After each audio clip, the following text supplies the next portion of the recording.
Salut les gens, cette fois-ci non c'était pas Laura parce qu'on s'en fout d'elle. Cette fois-ci c'est Morozona la sorcière bien aimée, que tout le monde adore bien entendu. Je reviens ici parce que c'est Halloween et forcément je suis de sortie. Et je pouvais pas vous laisser, vous les incultes, lire les bouquins qu'elle vous conseille parce que franchement c'est de la grosse merde. Non, faut pas dire ça. C'est vraiment nul et très ennuyant et ça fait pas du tout frissonner. Donc pour ça je vous ai fait une petite sélection.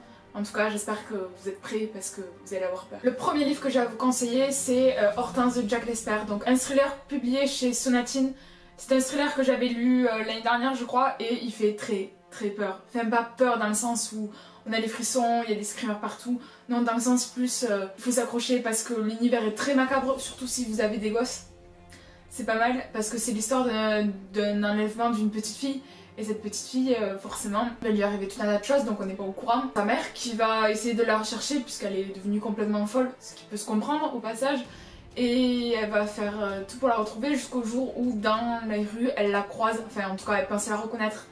Alors que ça fait plus de 20 ans quasiment qu'elle ne l'a pas vue. Et bien entendu, il va y arriver tout un tas de choses pas très jolies jusqu'à la fin. C'est un super thriller en tout cas si vous avez envie, des ambiances très glauques pour Halloween, je vous le conseille. En second, je vous présente Chaque soir à 11h de Malika Fardjouk. Faut pas se fier à la couleur très cucul la praline, bonbon rose, tout ce que vous voulez. Non, c'est pas comme ça, même s'il y a un petit peu de romance, ce qui est assez déplorable au passage. Il y a quand même du suspense et il va y avoir des complots. La vie de notre héroïne Willa va être mise en danger. Et mine de rien, la couverture nouvelle lui rend quand même beaucoup plus justice que cette couverture rose. L'ambiance est très sombre et il y a plein de mystères qui pèsent, des choses non élucidées sur les passés. En tout cas, si vous aimez ce genre d'histoire, je vous le conseille. En tout cas, c'est une pépite pour moi qui n'est pas assez reconnue et c'est bien dommage parce que je suis sûre qu'il plairait même à ceux qui sont les plus froussards. On continue avec un troisième livre. Alors là, c'est le quatrième tome, forcément, puisque je n'ai pas le premier tome en ma possession. C'est Les Chroniques de Zombieland, la saga entière que je vous conseille. Ça fait plusieurs fois que Laura déjà vous en parle, pour une fois qu'elle vous parle de livres bien. Zombie Party, le premier tome s'appelle Alice au pays des zombies. Forcément, ça parle de zombies si vous l'avez toujours pas compris. Les zombies, c'est mes potes, enfin j'adore ça en tout cas. Et si vous voulez avoir peur et en ayant un point de vue différent des zombies, parce que les zombies c'est pas que des zombies, et c'est plutôt pas mal comme approche et je trouvais ça différent et c'est ça aussi qui est à mettre en avant. Les personnages sont chouettes, ils font des erreurs, ça c'est pas mal aussi. Laura en a déjà parlé plusieurs fois donc je vous mets les liens en barre d'infos. On continue avec Hugo de la nuit de Bertrand Santini chez Grasset Jeunesse. Un livre qui est un peu sombre, très sombre même parce que c'est quand même un jeunesse et pourtant c'est assez glauque là aussi, assez morbide puisque ça va parler de la mort d'un petit et il va lui arriver tout un tas de choses, il va voir des fantômes du passé, il va tout faire pour sauver une petite fleur. Oui, c'est très bizarre dit comme ça, mais l'ambiance est très spéciale. En tout cas, pour ceux qui ont envie de avoir un peu peur, mais sans avoir non plus la frousse du siècle, je vous le conseille, il est plutôt pas mal. Franchement, ça a été un gros coup de cœur. J'ai pas grand chose à vous dire sur l'intrigue parce que c'est assez spécial.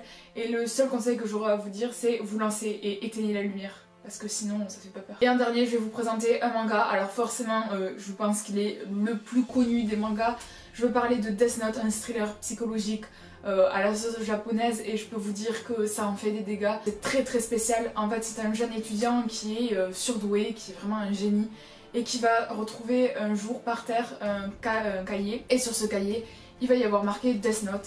Et en fait c'est un livre qui si tu écris le nom dessus de quelqu'un, dans les 60 secondes à venir, ou 30 secondes, enfin je sais plus, il décède d'une crise cardiaque. Oui, ça peut faire peur, surtout dans les mains d'un étudiant ou de n'importe qui. Et donc il va se prendre un peu pour le justicier et tuer un peu tous les bandits et méchants qu'il y a, mais aussi dans d'autres dérives, et il va lui arriver tout un tas de choses, et ça fait réfléchir sur qu'est-ce que c'est la justice, le bien et le mal, quelle est la limite, est-ce qu'on peut s'arroger le droit de tuer des gens.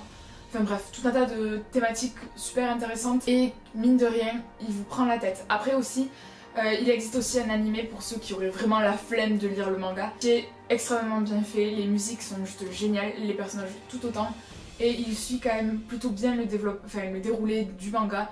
Donc si vous avez envie de vous les regarder, c'est juste une très bonne opportunité. Et puis même si vous avez déjà lu le manga, c'est plutôt pas mal. En tout cas moi je vous le conseille encore une fois, c'est un super manga. Là aussi, même là limite je vous demanderais de mettre la lumière parce que ça fait quand même assez peur tellement des fois c'est glauque. Enfin, on a tellement peur pour les personnages, même si en soi ils sont détestables. Et voilà, c'est la fin de cette vidéo. J'espère qu'elle vous aura plu. Moi j'espère que vous allez lire un de ces livres et que vous aurez très peur à Halloween. En tout cas moi je vous dis à l'année prochaine puisque du coup je repars aux enfers. Ciao!